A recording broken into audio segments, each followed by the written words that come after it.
Galáctica, Radio y TV Digital. En el Día del Escritor, aquí en el Glóbulo Magazine, realmente vamos a hacer un homenaje bien merecido a un gran escritor, un ensayista, un pedagogo, un genio de los pocos argentinos realmente que han sido ilustres en esta parte del planeta Tierra como lo es la Argentina, que se llama nada más ni nada menos que Jaime Barilco. Hoy vamos a homenajearlo a él justamente recordando a todos los escritores del mundo, a todos los argentinos que son grandes luchadores, ¿no? Porque realmente hoy tener justamente en la mano una pluma y escribir realmente las vivencias, las historias de las cosas que nos van pasando, no estaría fácil.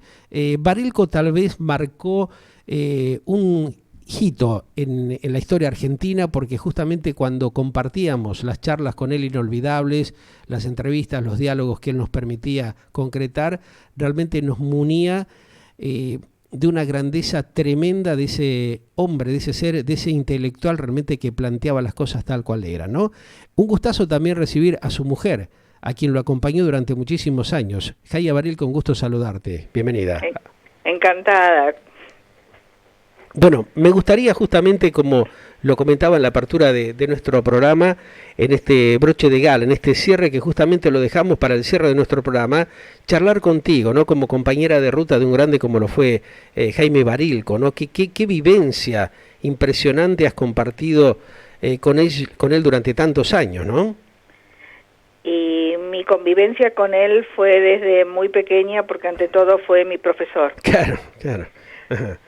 Entonces, ya sea en psicología y en lógica, ajá, y por sobre todo en todo lo que era el seminario de estudios judaicos, uh-huh, en ese pueblo llamado Moisés Ville, que alguna vez se llamó Jerusalén en la Argentina. La pequeña Jerusalén de la Argentina. La pequeña, uh-huh, Jerusalén, efectivamente. Uh-huh. Así que, bueno, luego transformarme en la esposa de Barilco no fue poca cosa, uh-huh, y eso de ser escritor es algo, es una vivencia. A veces no sé sinceramente si uno se hace o se nace, dado que, bueno, hubo épocas en que escribían solamente aquellos que sabían escribir. Hoy en día se ha desdibujado un poquito. Desvirtuado mucho la cosa, sí.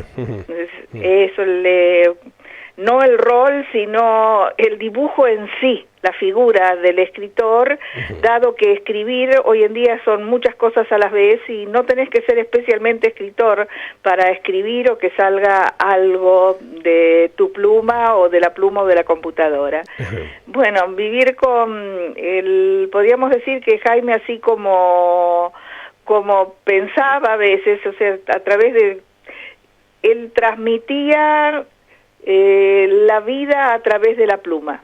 Uh-huh. Si tuvo algo Barilco, además de ser pedagogo y pensador y sobre todo preocupado por eso que se llama hasta hoy en día enseñar a pensar, uh-huh, uh-huh, en general decía que si tu lector no te entiende, o si con aquel que estás hablando no entiende lo que vos decís, habría que revisarse uno mismo, porque quiere decir que no decís las cosas claras. Uh-huh. Bueno, da la casualidad que yo me llamo Clara y que me llamo Jaya y claro, que por supuesto que sufrí ese nombre toda la vida, pero después me casé con un Jaime que es de la misma raíz que significa vidas, uh-huh, y bueno, Barilco tenía la capacidad de explicar lo difícil en claro. Uh-huh. Eso te dio más claridad en la vida, transcurrir y compartir esos tantos años de vida que te permitió justamente el Supremo tenerlo a tu lado, acompañarte, saliendo bien claramente, como vos lo decías, ¿no? de un pueblo histórico como lo es Moisés Ville, y donde evidentemente había otro pensamiento, ¿no? Otra claridad y otra visión de las cosas, en una Argentina que se presentaba, digamos, como una gran nación con un gran futuro por delante y que después, bueno, se fue desvirtuando de a poco y hemos llegado a la triste realidad de estos días, ¿no? Sí, sí. Era otra cosa en estos últimos 60 años, lo que hemos vivido nosotros y lo que ha pasado en estos 60 años. Ayer justamente comentábamos que Barilco todavía no logró ver el teléfono que usamos hoy en día, el celular. Sí. En su época todavía el celular era solamente para hablar. y me acuerdo de eso hace 20, 25 años atrás, sus primeras críticas y cargadas, que de qué tiene tanto la gente para hablar, que seguramente está hablando sola y para disimular, porque subir al avión, bajar del avión, las épocas donde había aviones, como tendríamos que decir hoy, ¿de qué hablaba la gente? Barilco era un gran cuestionador. Eso era lo importante de él, ¿no? Esa sencillez, esa claridad en lo que planteaba, ¿no? O sea, ese hombre visionario que de alguna manera intentaba modificar justamente parte de la falencia histórica que ha habido en la educación dentro de lo que es el continente latinoamericano y específicamente la Argentina, ¿no? Efectivamente. Sí. Fue un adelantado. Un adelantado, exactamente. Un adelantado, o sea, la gran revolución de ese libro, que son 20 libros adentro, El miedo a los hijos, amén que mi suegra haya dicho, vos qué te pensás, que yo te voy a tener a vos miedo, eso fue al ver la tapa, su reacción. Bueno, recién creo que ahora o hace 1 o 2 años ha entrado, porque la primera vez, o sea, los intelectuales argentinos cuando lo leyeron, El miedo a los hijos, no entendían. No entendían nada, ¿no? No entendían de qué, o en Clarín salió hay que cerrar las escuelas, que ni siquiera lo puso él, la gente se enojó. Claro. Sí, generó una gran polémica en ese momento, ¿no? O sea que como que estaban preocupados, asustados por algo que en el fondo no era tan así. Bueno, lo interesante es que a veces escritores, a través de su filosofía y de su escritor, porque hay que contar también que, bueno, uno a veces no le importaba, pero gran parte de los libros de Barilco lo ponían en autoayuda, ¿no es cierto? Pero revolucionaron una época, revolucionaron una generación. Yo recuerdo una de las últimas entrevistas que hice con él, justamente para lo que era Canal 2 Televisión en ese momento, que teníamos algunos programas, University Network y Maratón Estudiantil, donde lo invitábamos al que compartimos con Marcos Saguini justamente una charla, y con quien era creo que el rector de la Universidad de Psicología de la UBA, el doctor Yáñez en ese momento. En algún momento voy a tratar de bajar justamente esa entrevista como para emitirla nuevamente en estos tiempos, porque refleja justamente con mucha claridad, los otros días lo estaba viendo, ¿no? En el video, en el Umatic de ese programa, lo que él planteaba, como bien vos lo decías, un adelantado, un visionario de lo que se vendría si no realmente se tomaban ciertas normativas y no se ejecutaban ciertas cuestiones dentro del ámbito educativo del país. Efectivamente. Él repensaba, ¿cómo vos lo veías cuando él analizaba estas cosas? ¿Realmente lo hacía con verdadero sentimiento, viendo o anticipándose a la realidad de los hechos? Porque ya en ese entonces empezaron los primeros conflictos dentro de lo que era el ámbito cultural, educativo, social de la Argentina. Como docente, Barilco nació dentro, o se formó dentro de lo que es la modalidad educativa judía. Ajá. Y el hecho de ocuparse, en general a la gente a veces les cuesta entender que uno puede ser ateo y estudiar Biblia. En general eso, que el judaísmo no es una religión, o no es solamente una religión, cuesta a veces entender, ¿viste? Y el hecho de analizar la Biblia y todo lo que se llama exégesis, esa exégesis te da y te alimenta en una capacidad de pensar y repensar y analizar, porque dado que a pensar uno no puede enseñar al otro, lo que lo puede es promover, lo que puedes promover o invitar a pensar a través de lecturas. Nuestra gran comprensión de textos a todo nivel es el problema, que la gente no piensa, porque a pensar no se puede enseñar. Claro, es parte de lo que les pasa a los argentinos en estos últimos tiempos, entonces, esa visión que tenía justamente Jaime Barilco, ¿no? Donde él planteaba esa cuestión justamente de la falta, no sé tanto de credibilidad, de la confianza, de la transparencia que tenían que tener justamente los ciudadanos ante los gobernantes, y que fue en una permanente cuestión de declive, de decadencia en los últimos años, ¿no? Claro, pero ahora no te contesté la pregunta. Lo que te quería decir, de dónde salió esa vocación de pensar. Ahí está. Porque, y después justamente el Congreso Pedagógico, ¿te acuerdas de eso? Bueno, abrió un nuevo panorama. o sea, podría decir que le dio el gran paso al mundo de la educación en general. ¿Y qué pasó? ¿Quedó medio camino eso? ¿No se siguió en la práctica? No sé, se hizo, después se fue diluyendo. También otras cosas, no se puede, hubo gente aparentemente iluminada que quiso cambiar algo en los colegios, pero no te olvides que los que hacen los programas no siempre son los educadores. Claro. Además, como siempre, hay política de por medio y economía, y es feo decirle, pero hay escritores que sostienen, o filósofos, viste, que el que se ocupa en educación es porque no puede o no sabe hacer otra cosa. Aunque me ocupé toda la vida de educación, uno sabe que, bueno, el ser revolucionario, eso no significa que uno sea un buen maestro. Un buen maestro y un maestro pensante no es siempre lo mismo. En consecuencia, Barilco por ahí pensaba cosas que otros no se atrevían a pensarlo o a cambiarlo. Barilco hizo un libro que después, cuando lo modificamos del nombre, ¿para qué sirven los hijos? A la gente le molestó mucho ese nombre. ¿Cómo se pregunta uno para qué sirven los hijos? Sí, fue tremendamente cuestionado en ese momento. Después creo que muchos con el pasar del tiempo entendieron cuál era el significado de ese título. Cuando realmente, muchos no seguramente, pero cuando yo creo que aquellos que lo leyeron y lo volvieron a releer, en algún momento les puede haber hecho clic en la mente esto o no. ¿Vos qué pensás? Siempre hay, además